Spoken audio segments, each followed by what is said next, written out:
Gallipoli. Silent now where the sea ran red with the blood of men so courageous, we are left humbled when we read of their actions. Where soldiers walked on to their deaths over the bodies of their fallen comrades.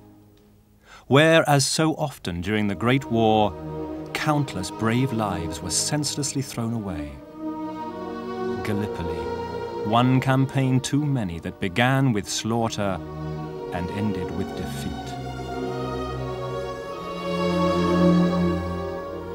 From this end of the historical telescope, the Gallipoli campaign of the Great War appears to be another instance of brave men sent to die in waves for an ill-conceived theory. The war on the Western Front in France had choked itself to a standstill in the mud. The strategic and tactical ideas of the commanders had apparently suffered a similar fate.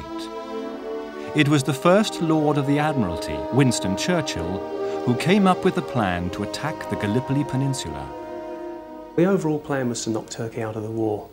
Germany had drawn Turkey into the war as her ally, and this had caused problems for the Western allies, for Britain, France and Russia. Turkey had threatened the Suez Canal, had closed the Dardanelles, which cutting Russia off from her warm water ports, and also threatened our oil interests around Basra and Abadan. So the idea was that if we could send a force through the Dardanelles and threaten Constantinople, the Turkish capital, Turkey might capitulate. That in turn might open the way for an Allied advance from the southeast.